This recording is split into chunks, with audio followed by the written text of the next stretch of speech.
Stoic philosophy isn't just for ancient philosophers. It's a practical guide for living a better life, especially in tough times. In this video, we'll dive into some of the core Stoic principles that can help you rise above life's difficulties and navigate your struggles with wisdom and strength. So if you're feeling weighed down by the world, take a deep breath and remember these words of wisdom from the Stoics. Because no matter what you face, you have the power to choose how you respond. Number 1. The dichotomy of control. The dichotomy of control is a concept that stems from ancient Stoic philosophy, offering a profound framework for managing life's challenges by distinguishing between what is within our control and what is not. At its core, the dichotomy proposes that our focus should lie only on those things we can influence, our own thoughts, actions, and responses, while we must learn to accept with equanimity the things outside our control. This division, though seemingly simple, has the potential to radically change how we approach stress, setbacks, and the unpredictability of life. In the context of the Stoic worldview, the things we control are the internal elements of our existence, our judgments, decisions, emotions, and behaviors. Stoics assert that our response to external events, particularly those beyond our control, is the true measure of our character and well-being. For example, while we cannot control the weather, the actions of others, or the outcomes of global events, we can control how we react to them. By recognizing this boundary, we liberate ourselves from unnecessary worry, frustration, and disappointment that arise from trying to manipulate the uncontrollable. On the other hand, what lies outside our control includes external events, the opinions and behaviors of others, the past, and even certain aspects of our own bodies, such as genetic predispositions. It is easy to fall into the trap of thinking we can shape or dominate these aspects, but doing so often leads to feelings of helplessness and dissatisfaction. The Stoic philosopher Epictetus emphasized that we must acknowledge the limits of our influence and not waste energy on pursuits that are inherently futile. For instance, no matter how hard we try, we cannot force someone to love or respect us. We can only control our own behavior and decide how we wish to engage with them. The dichotomy of control teaches us to differentiate between what is essential to our peace of mind and what can simply be accepted as part of the larger, uncontrollable fabric of life. This distinction offers immense clarity. When we cease trying to manipulate every external factor, we reduce the emotional turmoil and frustration caused by failure or disappointment. For instance, worrying about a work promotion may feel natural, but we must recognize that many factors influencing that outcome, such as the decisions of others, company performance, or broader economic conditions, are beyond our control.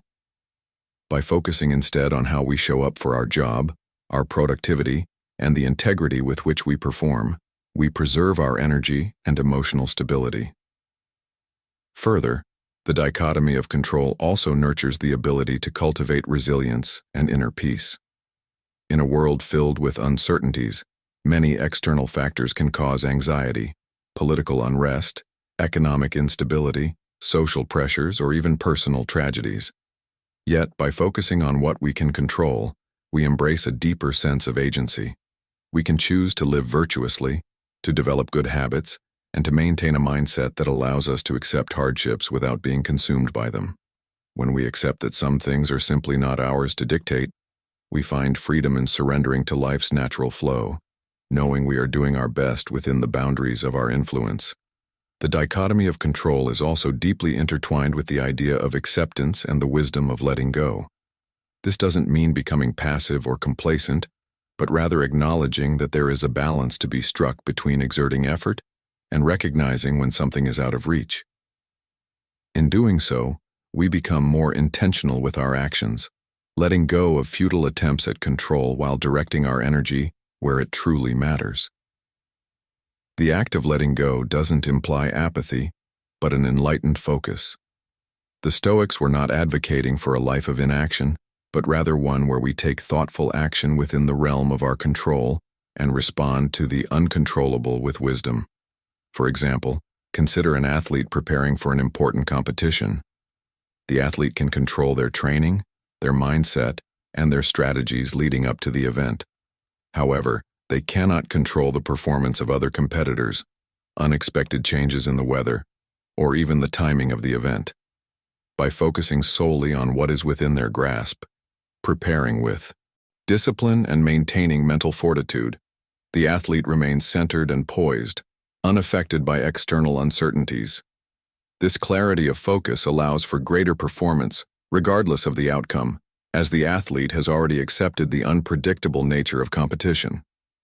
Ultimately, the dichotomy of control teaches a fundamental lesson in managing expectations and releasing attachment to specific outcomes.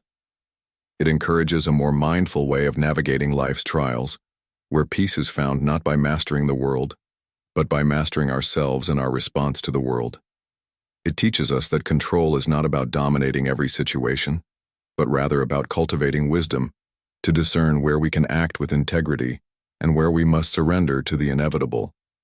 When practiced consciously, the dichotomy of control can transform how we experience the world, offering tranquility in the face of adversity and a sense of freedom that comes from letting go of the illusion of complete control. By focusing on what we can control, we gain the clarity and strength to live more fully and with greater peace. Number 2. Amor fati. Love of fate. Amor fati, a Latin phrase translating to love of fate, is a concept deeply rooted in Stoic philosophy, representing the idea of embracing and accepting everything that life presents, both the good and the bad, with open arms. It was popularized by the philosopher Friedrich Nietzsche, who viewed it as a critical element of his philosophical outlook on life. At its core, amor fati is not merely about resignation or passively accepting the events of life. Rather, it encourages individuals to love life in its entirety, including its inevitable challenges, failures, and hardships. It is the radical acceptance that everything, even suffering and hardship, is an integral part of existence and can contribute to personal growth and meaning. The concept of amor fati calls on individuals to align themselves not only with the good and beautiful aspects of life, but also with its darker, more painful moments. This idea challenges the natural human inclination to avoid suffering and to long for control over one's circumstances. Instead of seeking to change, reject, or escape difficulties, amor fati invites individuals to adopt a mindset where they welcome and even cherish these obstacles. This perspective shifts the focus from what is missing or what could have been to a deep appreciation of the present moment and the life one is living right now.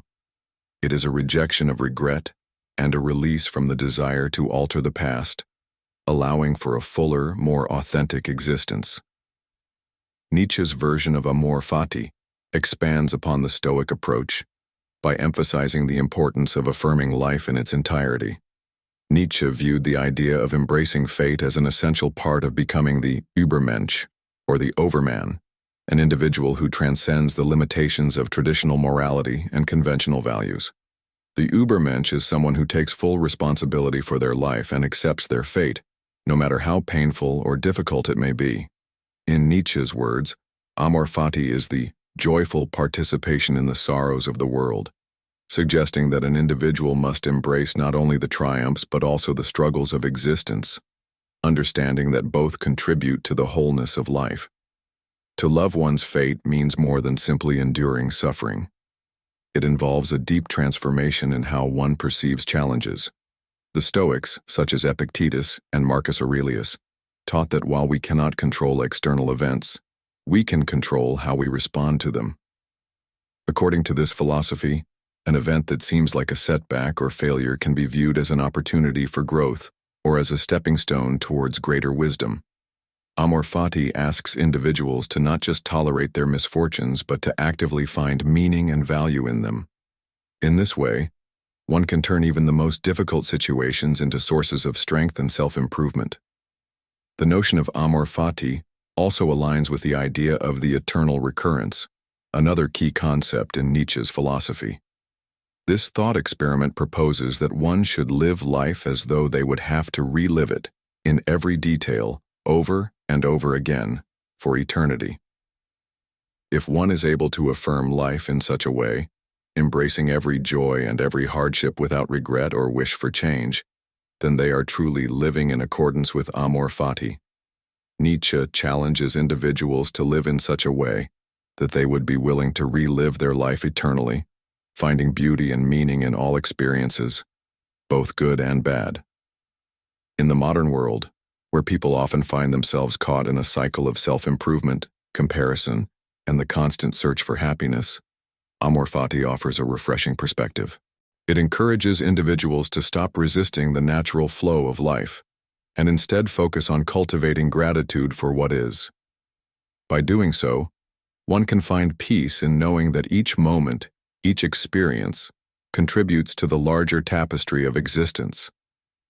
Instead of yearning for a different reality or a better future, amor fati challenges people to embrace the present moment fully and see it as perfect, regardless of its flaws. This approach can be profoundly liberating.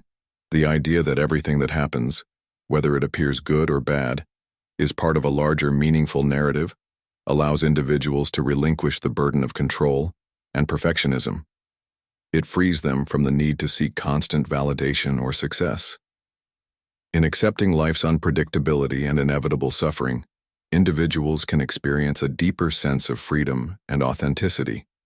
They are no longer slaves to their circumstances or desires, but are empowered by their acceptance of life as it unfolds. Furthermore, amor fati does not merely ask for passive acceptance, it encourages active participation in shaping one's destiny. Embracing fate doesn't mean resigning oneself to a life of passivity or stagnation. On the contrary, it is about taking ownership of one's life and becoming the architect of one's future. It means accepting what happens while actively pursuing one's goals and aspirations, knowing that the journey with all its ups and downs is part of the grand design. Through this mindset, one can face life's challenges not as obstacles but as opportunities for growth, learning, and self-discovery. In conclusion, amor fati offers a powerful framework for living a fulfilled, meaningful life. It encourages individuals to love their fate, both the joys and the sorrows, as an essential part of their existence. By embracing life's challenges with open arms, we are able to transform adversity into a source of strength and wisdom. Rather than constantly seeking to change or escape our circumstances, we learn to find peace and purpose in the present moment, living authentically and fully, no matter what comes our way. Amor fati teaches that true freedom lies not in avoiding life's difficulties, but in embracing them as integral to the beauty of life itself. Number 3. Memento mori. Remember you will die. The phrase memento mori, Latin for remember you will die, serves as a powerful reminder of human mortality. It is an ancient concept that has been used in various cultures throughout history, urging individuals to confront the reality of their impermanence.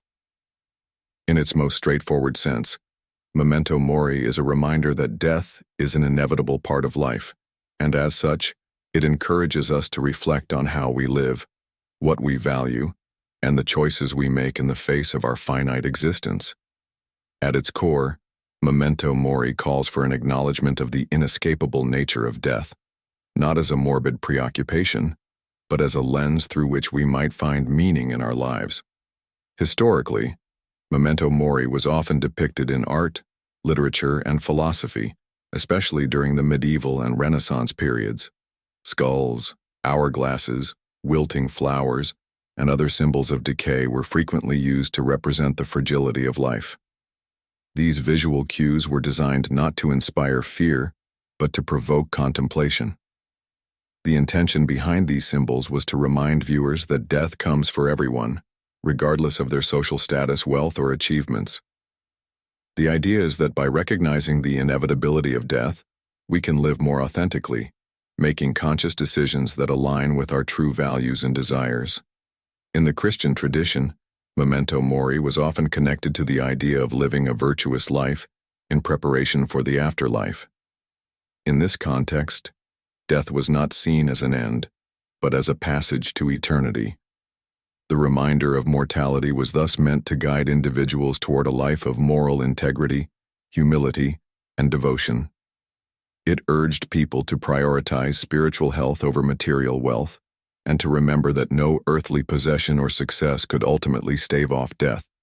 The concept of memento mori in this religious framework offered a way to reflect on the transient nature of life and to cultivate an awareness of one's actions and their eternal consequences. In more secular interpretations, memento mori is not necessarily tied to religious doctrine, but to the universal truth of human impermanence. The reminder of death can serve as a call to live fully in the present moment, to appreciate the beauty and fragility of life. It is a call to cherish the relationships we have, to seek out what truly brings us joy, and to live with purpose, knowing that time is limited. The philosophy of memento mori in this sense encourages mindfulness, an awareness of our thoughts, actions, and emotions as we navigate the complexities of life. It suggests that by keeping death in mind, we can more clearly see what is truly important and let go of trivial concerns. In modern times, memento mori continues to resonate in various ways. Some people use the phrase as a motivational tool, not as a grim reminder of the inevitable, but as a prompt to seize the day. This modern interpretation often aligns with the philosophy of carpe diem, seize the day, emphasizing the importance of making the most of the present. In a world filled with distractions, constant hustle, and an endless pursuit of success, memento mori calls us to pause and reflect on our priorities. What are we striving for? Are our goals aligned with our values, or are we simply chasing after fleeting pleasures and external validation? In literature and art, memento mori has inspired countless works that explore themes of mortality, existentialism, and the human condition. Writers like William Shakespeare, poets like John Keats, and painters like Hans Holbein the Younger have used the motif to delve into the complexities of life and death.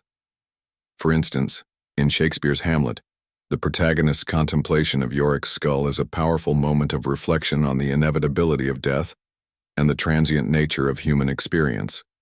Similarly, Holbein's famous painting, The Ambassadors, features a distorted skull that can only be seen from a particular angle, symbolizing the way death is always present, lurking beneath the surface of our everyday lives. These artistic explorations of mortality encourage us to engage with the concept of death not as a distant event, but as something that should inform our everyday lives. Furthermore, the modern memento mori movement has found a place in popular culture. From tattoos and jewelry to social media posts and fashion, the imagery of skulls, clocks, and bones has become a symbol not just of death, but of resilience, defiance, and the embrace of life's fleeting nature. By incorporating these symbols into their lives, individuals today may not only be acknowledging death's certainty, but also celebrating life's impermanence as an opportunity to live more fully, authentically, and passionately. At the heart of memento mori lies a paradox. It is both a somber reminder of life's fragility and a call to live with greater intention. While it can evoke feelings of sadness or anxiety, it also offers a profound sense of liberation. Recognizing that our time on earth is limited invites us to cherish the moments we have to deepen our relationships and to pursue meaningful work. In essence, memento mori teaches us to live with awareness of our mortality, not in fear, but with gratitude and purpose. It is a reminder that life, like death, is precious and that how we live each day matters. By remembering that we will die, we are encouraged to live more fully in the present, creating a life worth living before our time runs out. Number 4, resilience through adversity. Resilience through adversity is a concept that has stood the test of time, a trait that many people cultivate and rely on when facing life's inevitable hardships. It's the ability to bounce back from difficult experiences, to adapt to new circumstances, and to maintain hope and perseverance even when the future seems uncertain. Resilience is not an innate trait, but rather a skill that can be developed over time through challenges, introspection, and support from others. Those who embody resilience understand that adversity is a part of life, but it does not have to define them. They acknowledge pain and difficulty, but choose to push through, learning from their experiences rather than succumbing to defeat. One of the key elements of resilience is the ability to accept that suffering and setbacks are a natural part of existence. Life, in all its beauty and complexity, is unpredictable. Challenges such as loss, illness, financial strain, or personal disappointment can strike without warning, testing the very core of who we are. In these moments, it is easy to feel overwhelmed and helpless, to question our strength and purpose. However, resilience teaches us that these moments do not need to break us. Instead of fighting against the inevitable, resilient individuals learn to ride the waves of hardship, finding the strength to endure even when the waters seem too turbulent. Acceptance doesn't mean giving up. It means understanding that hardship is temporary, and by embracing it, we can find new ways to heal and grow. Building resilience often involves developing a mindset that reframes challenges as opportunities for growth. Rather than seeing obstacles as roadblocks, resilient people view them as stepping stones on their journey. This shift in perspective is crucial because it allows them to see their struggles not as failures, but as lessons that can lead to greater strength.